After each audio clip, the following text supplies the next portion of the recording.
Alright, now I've already done a video on open carry and concealed carry, and I thought I'd do a brief one on constitutional carry, as it's often called, or permitless carry.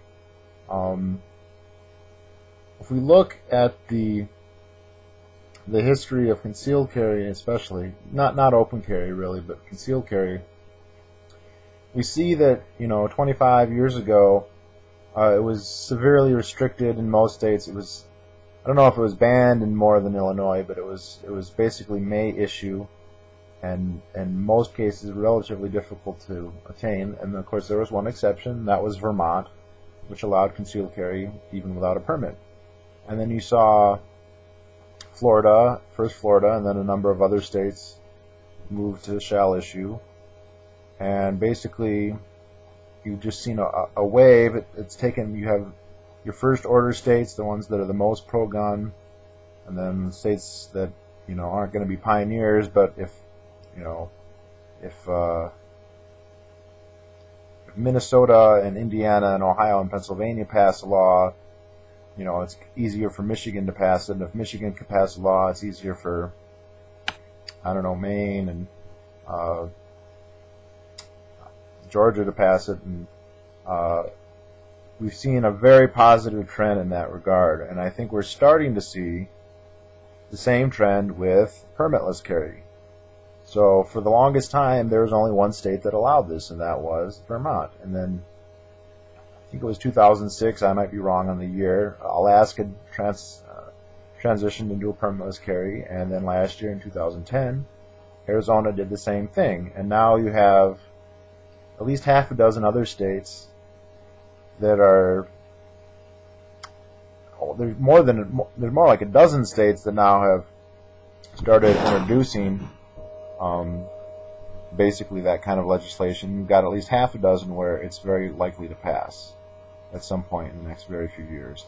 And once it passes in half a dozen states, that opens it up for a dozen more. So you've got the Wyomings, the Idahos, the Montanas, Utahs, Tennessees, New Hampshires, and then after that you have the Texases, Alabamas, Georgia, Floridas, Nevadas, and then eventually you get some of the Midwestern states like the Ohio, Michigan, Pennsylvania.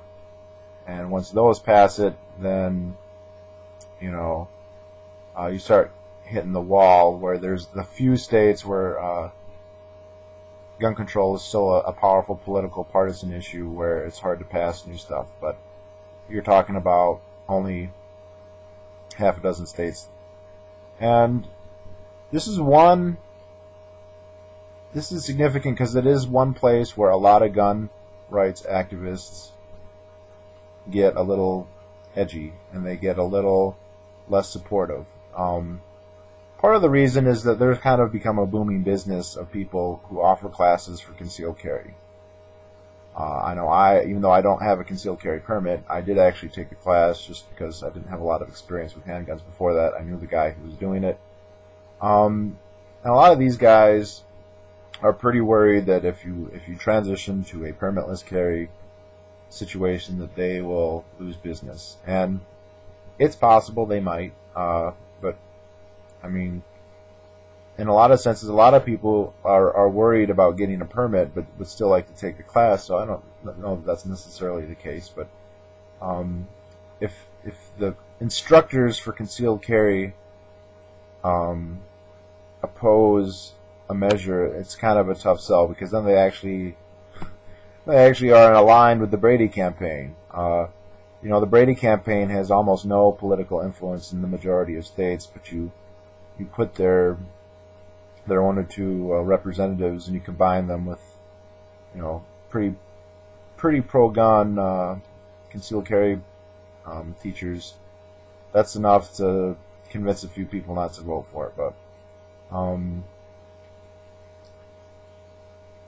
basically, from a rights issue, to me it's absurd that you would need to ask permission to carry a gun.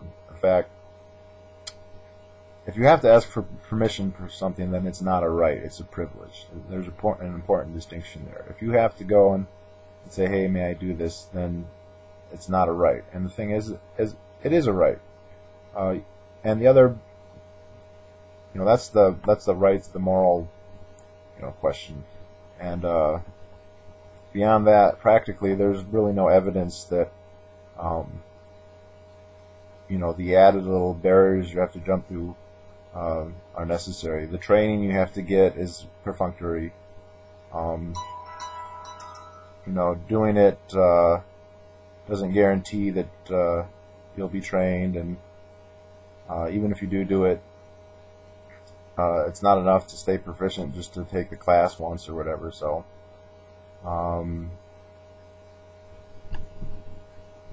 think that